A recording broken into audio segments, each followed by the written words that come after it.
Hey everyone, welcome to the Awesome Deck. Hope we're all awesome as always. And just want to thank you for taking a few moments of your time to spend here with this problematic white guy while I go over a little bit of the latest scuttlebutt and witch burning issues of the moment as it applies to the gaming industry and its involvement with the DEI ESG bridge warfare bullshit that is playing out not only in the gaming industry but other forms of entertainment and quite honestly all facets of our life in general.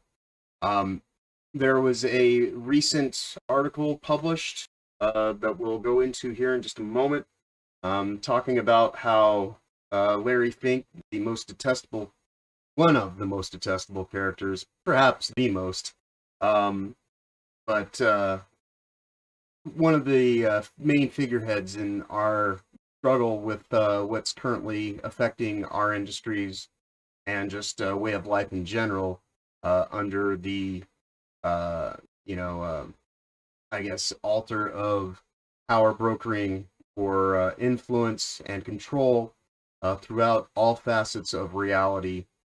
But, in our sphere of consideration, how that actually applies to the gaming industry and what this article is really all about, because I've seen a lot of people celebrating, but I just wanted to make sure that we're actually celebrating something that is meaningful to the issues that we're concerned with.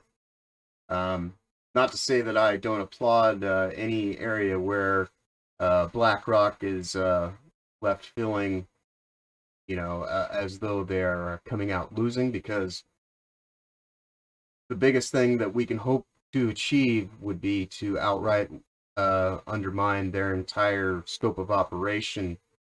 But what does that mean for us as individuals having an effect as opposed to larger entities that may actually give them a moment of pause and redress for consideration on how they move forward?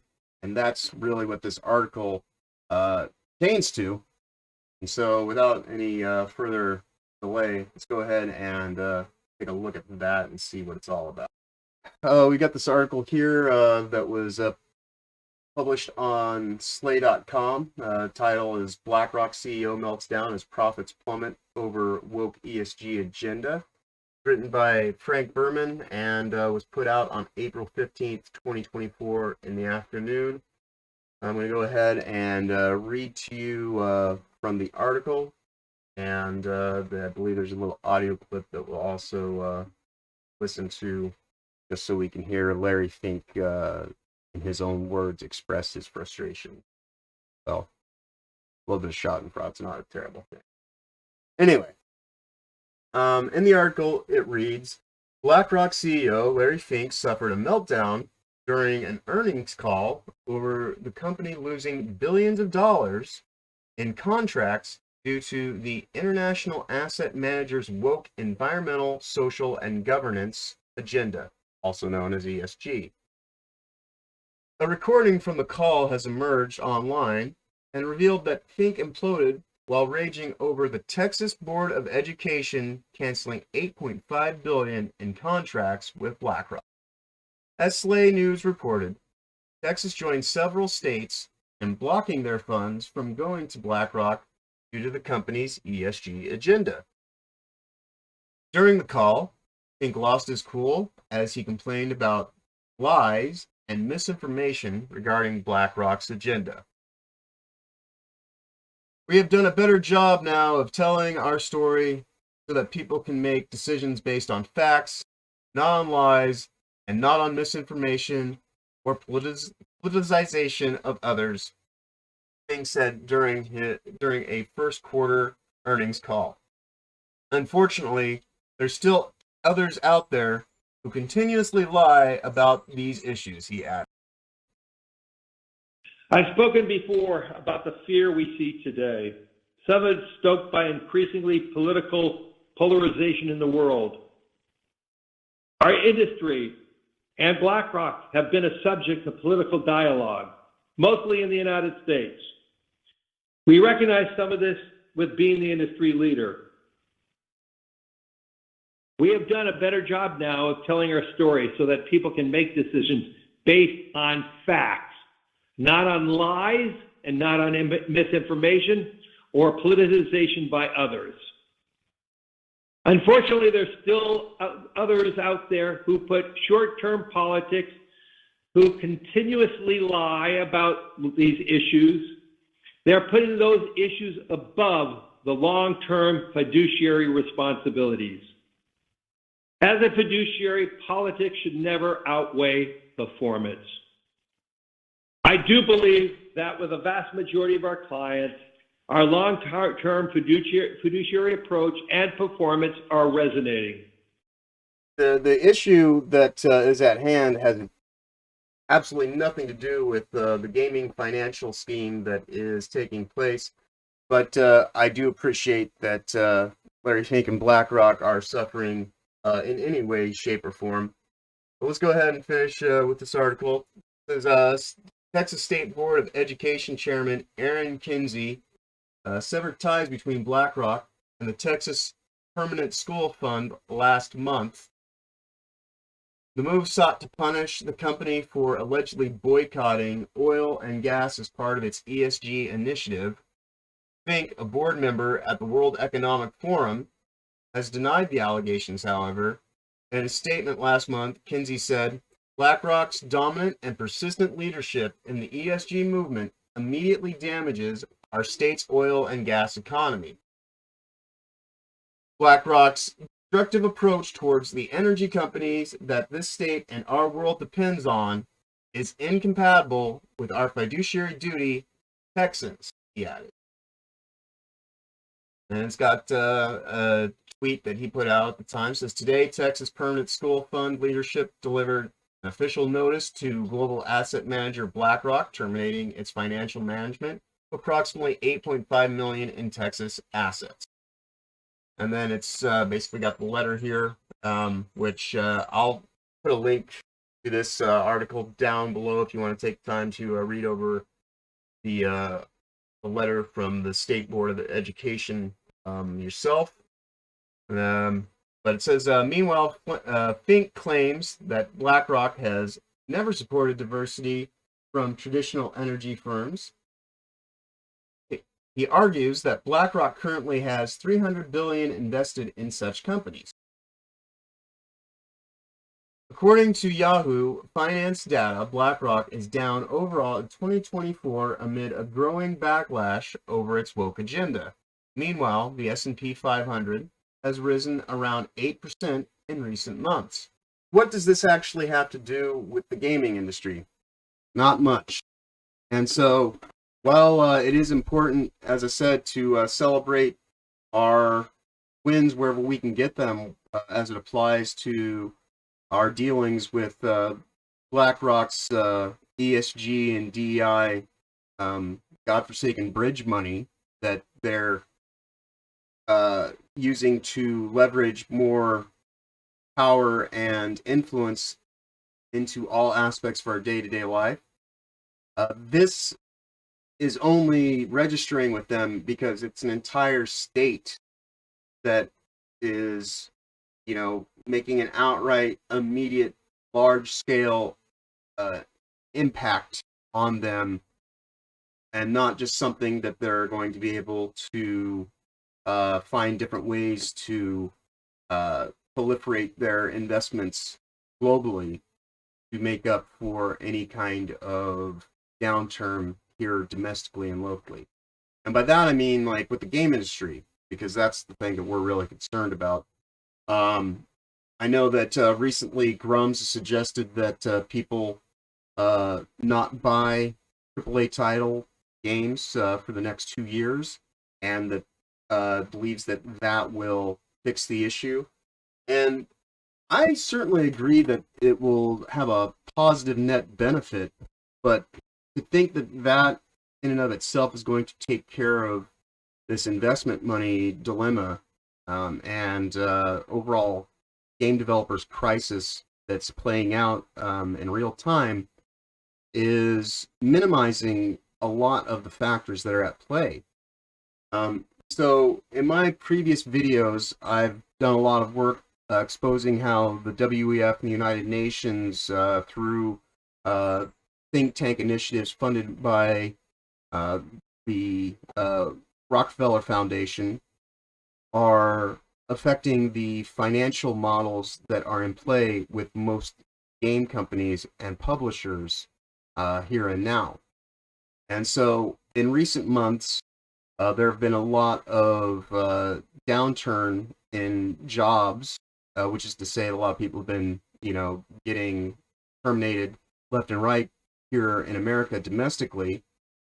And, you know, that in some way is a response to the lower than expected profiteering from their, whole endeavor into being involved in the game industry in and of itself.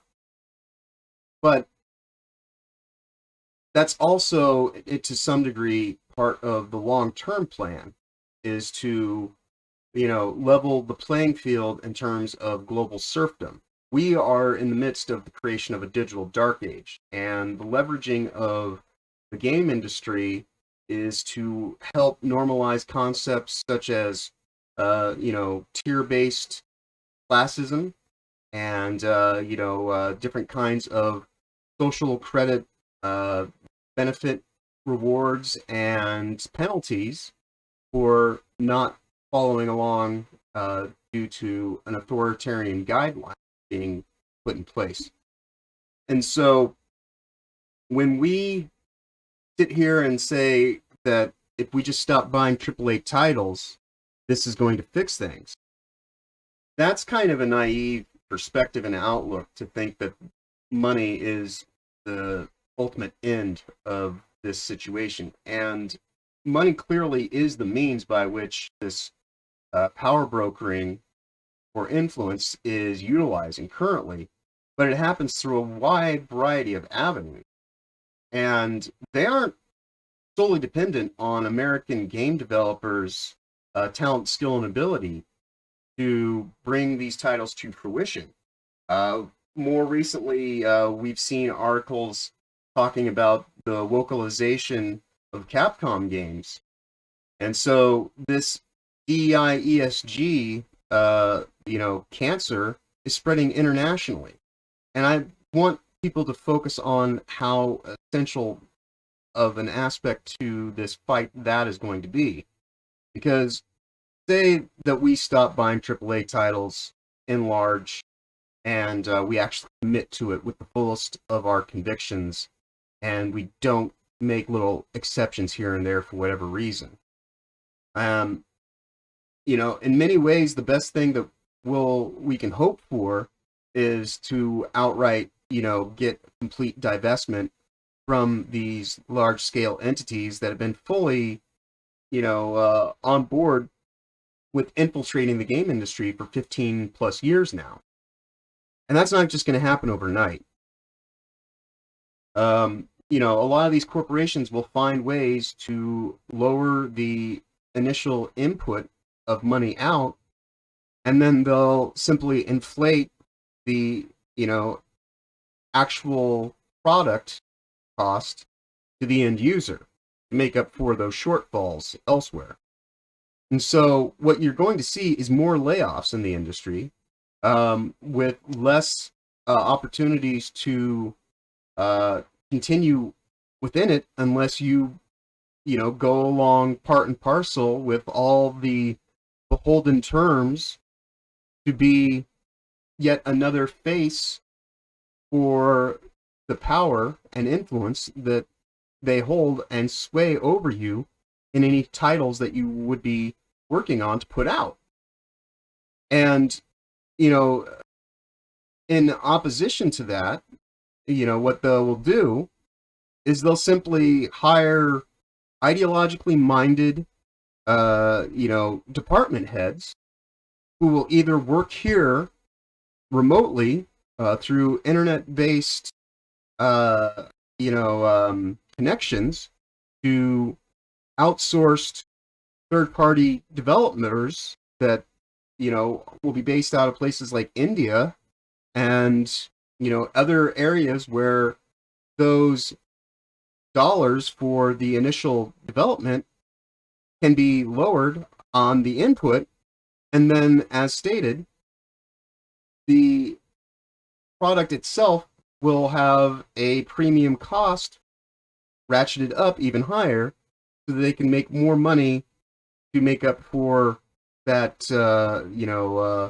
difficulty that they had in terms of getting the title out. But in a lot of ways, this is actually what they want.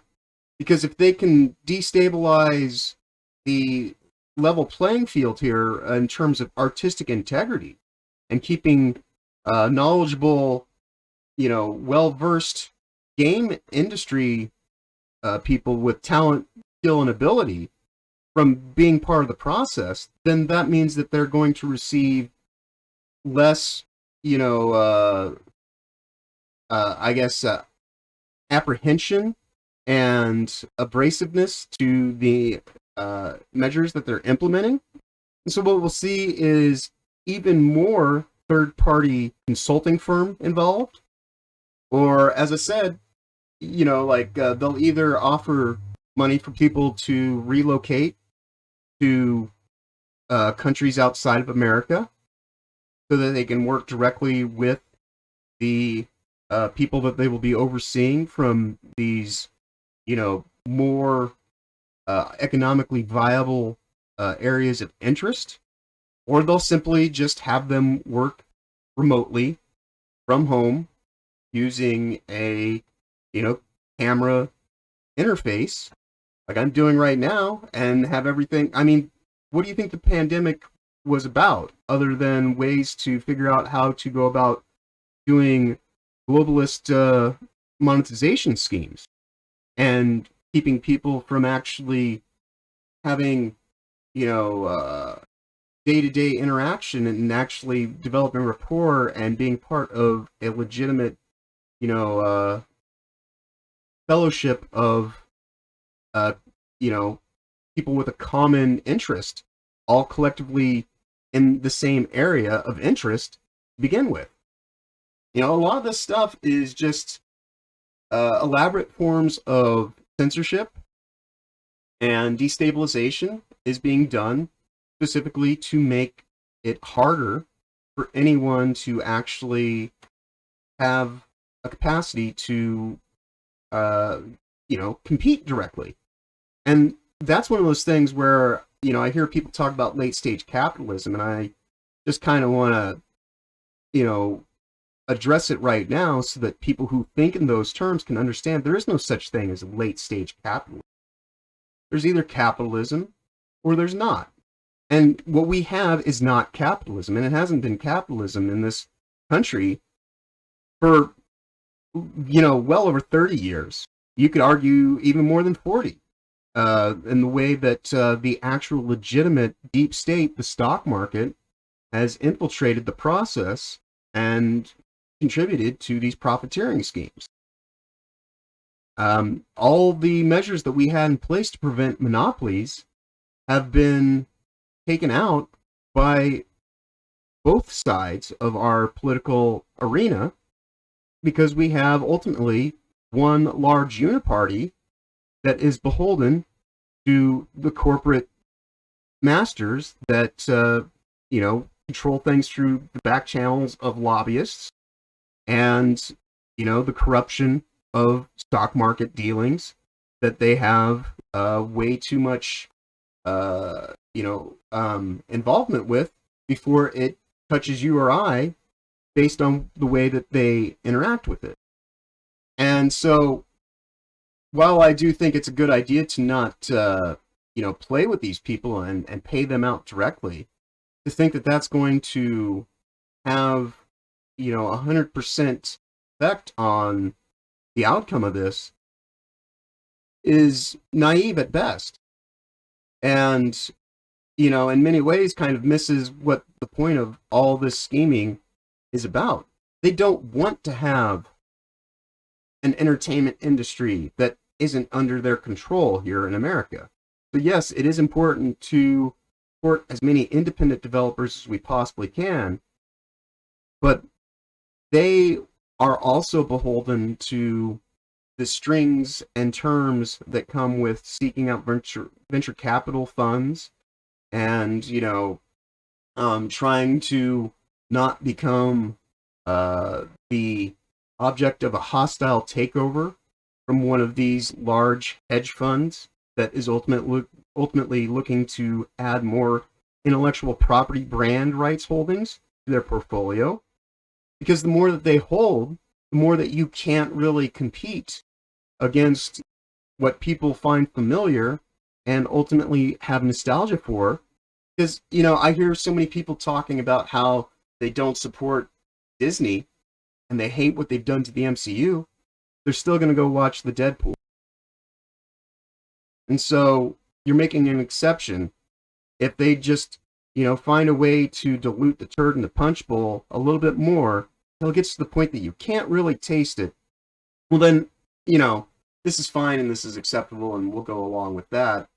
I just don't want to deal with a big steaming turd that I have to look at directly. But if you can find a way to, just extract that and distill it down to a way that I don't have to confront it, outright, well then yeah, I'll eat a little, I'll drink a little bit of feces in my punch, and not question it too much. Hopefully, it's not affecting the taste too much, so that I have to question as to what it is that I'm doing. And that's the situation that we're in. Currently Warhammer is, doing a complete, retrocon of their, of their lore. And you have to ask, well, why would they be doing that? Don't they know that that's going to have a direct bearing on their sales? Well, yeah, but guess what? This is stakeholder politics. This is about the investor class. It's not about you and I and how we as an audience have any effect in their overall outlook. The way ESG works is that you go along with it and you get bonuses in the corporate structure. If you don't, you get penalized. And so it benefits the people that are making, their own short-term gains and holding onto their positions of power to simply allow these matters to play out because they're still going to get paid. Whether you and I as an audience agree to those terms or not is irrelevant to them. You have to have, the influence of a whole state the size of Texas to even register and make them complain about, a contract that's not going to be fulfilled. When they're dealing with trillions of dollars, you have to affect them in billions of dollars. And so, as much as we want to think that, hey, we're going to do this thing and we're going to stop buying AAA titles and we're going to completely change things because we're fighting the good fight, guess what? You're fighting criminals. You're fighting people that don't care about, actually meeting you on a level playing field. They already slanted the table to begin with. And so they already have the high ground. And everything that we're doing, is basically just nipping at their boot heels. Because they totally want a scenario where they lower our economy and raise up a third world state or a second world state so that they can actually find an equilibrium of control that will allow for them to put their boot heel of authority on us all more effectively in the long term. And if the VC money dries up and you can't even look to that as being an option, then ultimately what you're going to have to do is sell out your brand, if it even is, valuable enough for them to want to turn into part of their intellectual property farm, to go and use for narrative-based agenda messaging. That's the problem with the industry, is straightforward, is we want contextual-based stories, not narrative-based agenda messaging that is skin-suited.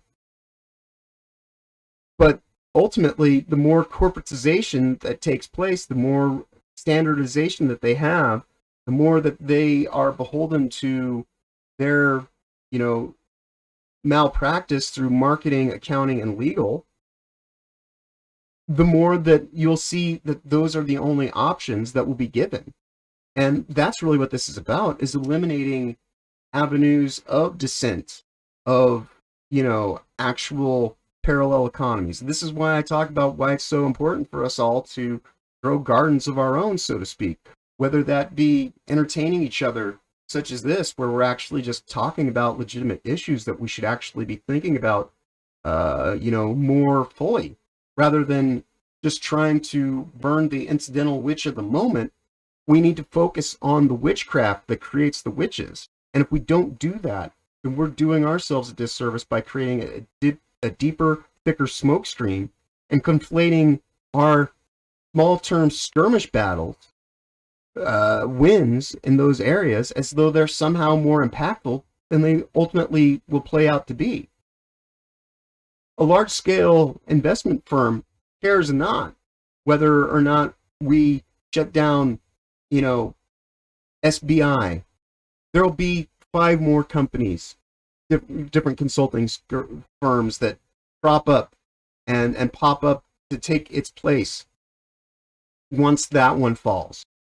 We're dealing with a kraken that is larger and has more arms of attack than any of us do. And if we only focus on one area at a time, then all those other tentacles can still get into these other avenues that we're not paying attention to.